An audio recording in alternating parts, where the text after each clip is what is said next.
Күн тәртібіндегі екінші мәселе Кыргыз Республикасының социалдық фондунун 2014 жылға бюджети жана 2015-2016 жылдарға божомолу жөнүндө Кыргыз Республикасынын мыйзамына өзгөртүүлөрдү жана толуктуу киргизүү тууралуу мыйзамдын долбоору экинчи окууда демилгечи өкмөт социалдык саясат боюнча комитет караган баяндамачы Эркин Абышевич Сакибаев, комитеттин төрагасы, чакырылгандар Абулгазиев, социалдык фонддун төрагасы Шакирова, ФОМСтун директору Токтогулов, Кесиптик бийликтер федерациясынын төрагасы Эшалиев, Кыргыз почтасы мамлекеттик ишканасынын башкы директору.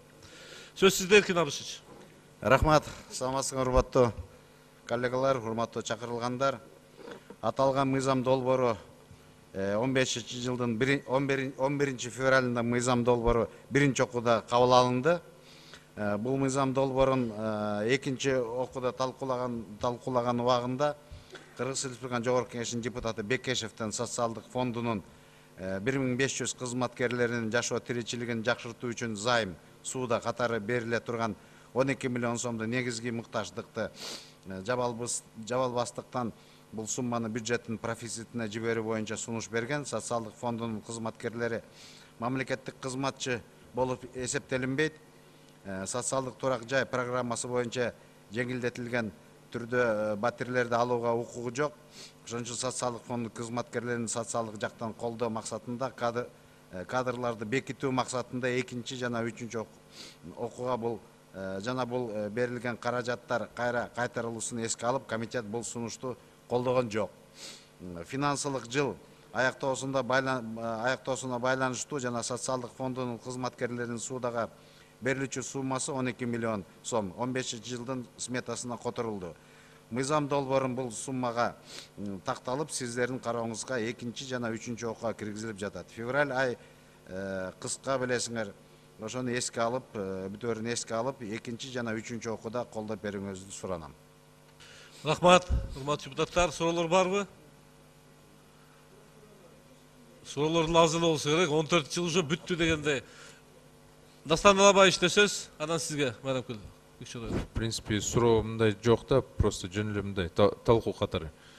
Вот в 2012 году я уже Мухаммед Халидушкевичу говорил, 29 февраля, ровно 3 года назад, я здесь выступал и говорил об административных расходах.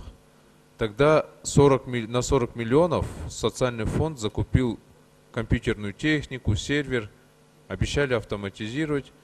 И к 2014 году административно-управленческие расходы должны были составить 521 миллион сом. Это по заявлению самого социального фонда. Но у нас получилось в 2014 году на 104 миллиона сомов административные расходы увеличены.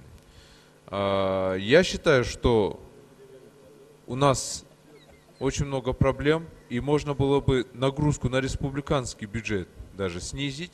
И эти 104 миллиона все-таки можно было добиться сокращения при помощи оптимизации, автоматизации. Мы вчера с Мухаммедом Халидушкевичем разговаривали, и вот по поводу того, чтобы автоматизировать социальный фонд. И вот у меня вопрос, когда все-таки мы автоматизируем, когда гражданин сможет через онлайн-доступ в интернете посмотреть свои накопленные средства, да? Сколько он накопил средств по страховому счету. Вот у меня такого рода вопрос. Когда вот мы все-таки этого добьемся? Компьютеризация у вас прошла. Теперь административные расходы, несмотря на автоматизацию, у вас растут. Все-таки когда вот это будет?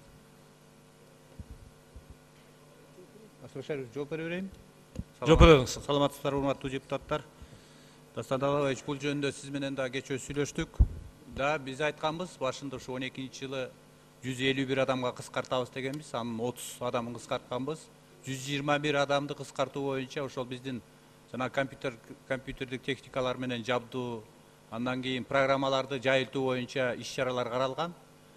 Ошол компьютердик программаларды иштөө боюнча биздин өзүбүздүн мүмкүнчүлүгүбүз жанагы адистерден аябай муктаж болуп, ошонуку бүтө элек болуп атат да. Мен ойлойм, быйыл ушул программанын баарын бүтүрдүк, эми жайылтып, жана сиз айтып аткан жана 40 миллионго алынган компьютердик техникаларга баарын отургузсак, ушул жылдын аягына чейин бүтөбүз.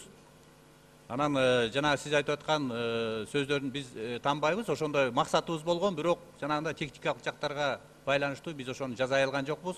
15-жылдын максатында ошондой компьютердик жабдуулардын баарын бүтүрөбүз, программаларды бүтүрөбүз. Андан кийин жанагы кыскартуу маселесин карап, административдик чыгымдарды да кыскартканга шарт түзөбүз. Рахмат. Онлайн режимге качан өтөбүз эмеге? 1-марттан баштап бизде ошол ар бир адамдын өзүнө мүмкүнчүлүк түзөбүз. Андан кийин ар бир жаранга биз өзүбүзчө код беришибиз керек да. Ал мыйзамда каралган, бул конфиденциалдык маалымат деп, аны мыйзамга өзгөртүү кирип туруп, ар бир адамга код берип, өзлөрү жанагындай интернет аркылуу киргенге мүмкүнчүлүк быйыл беребиз. Качан болот? 1 жылданбы? Жок, 1-марттан деп атабыз, 1 марттан деп жанагы атабыз. программабыз бүтөт.